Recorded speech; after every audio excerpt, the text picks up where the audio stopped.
Hey y'all, it's Jennifer Farr Davis, your policy guide with Crossing Our Divide.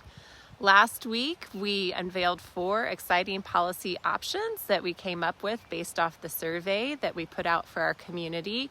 And this week, we're going to take a step back and take a deeper look at each one of those policy options.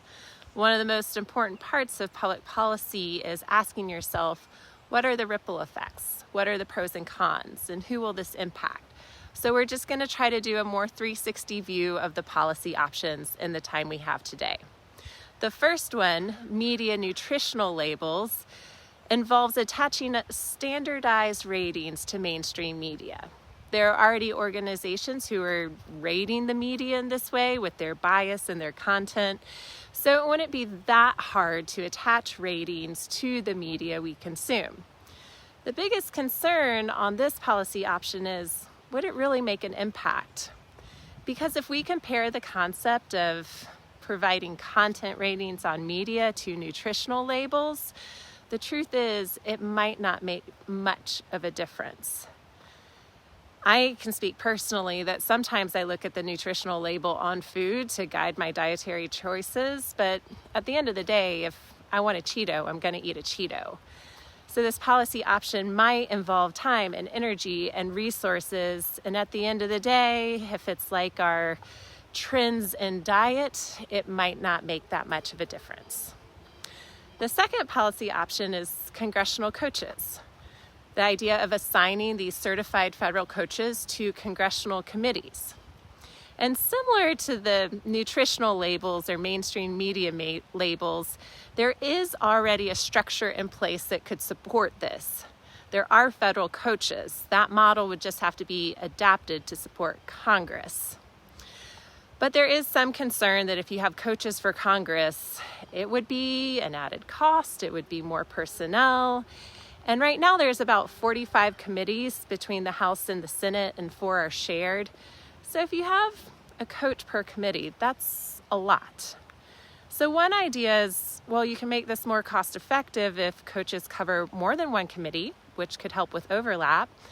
And or if you know of the National Park Service, they have Volunteers in Park offering that allows mostly retirees to come in and volunteer their time and spend weeks, if not months, in national parks. And I also think there'd be an opportunity for successful retired CEOs or nonprofit leaders to step in and help, maybe guide these congressional committees as a volunteer and trained and certified coach. So yes, it would be an expense and more personnel, but maybe there are creative solutions around that. Number 3 is our United Year of Service that really bolsters this idea of getting youth outside to address some of our biggest needs in the country and serving the United States through programs like Habitat for Humanity or AmeriCorps or Teach for America or Civilian Conservation Corps or one of the great programs that are out there doing good things. Now, when we look at this option, the thing is there's already a great program called Service Year that provides these opportunities. So the question is, well, if it's out there, why is that not enough? And why aren't more people doing it? And the answer to that is, well, partly not enough people know about it. And the reward or payment for doing Service Year is basic living stipends plus a Pell Grant, which is just over $6,000 that can go to college.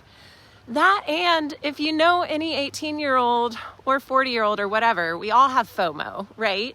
So if all our friends are going to college, it feels like we're getting left behind if we do something different. So with this policy option, what we're doing is A, we're better promoting a year of service. B, we're better incentivizing a year of service and awarding a $10,000 college scholarship along with 8 college credits for a year of service.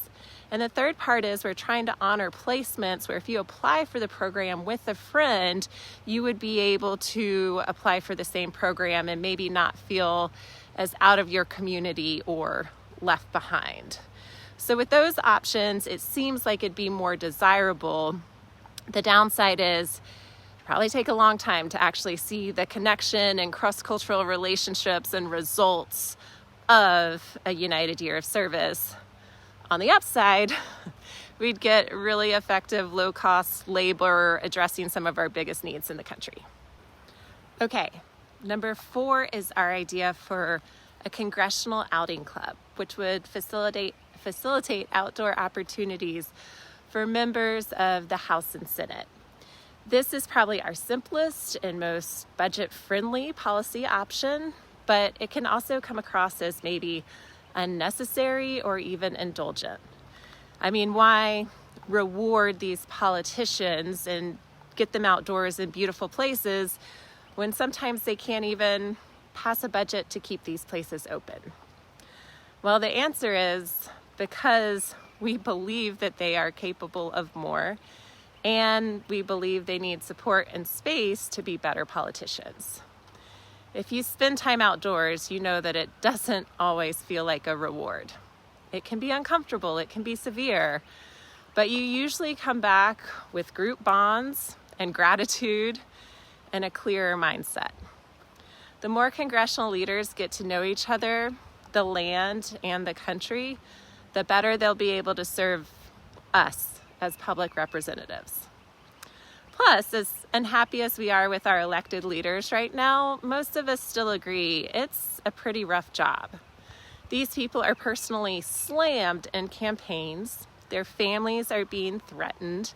They have to spend a ton of time fundraising, and they are forced to leave their communities and support networks to serve their constituents in DC. I mean, they could probably use a few days outdoors to clear their heads and remember why they got into politics in the first place. It'd probably do all of us some good. So, those are kind of a more full picture look at our 4 policy options. Obviously, we could go so much more in depth, but we don't have time. What it is time for is you to think about it, share our poll, and vote for your favorite. And once we have our results, we will weigh those policy options with our criteria matrix and come up with our final policy recommendation.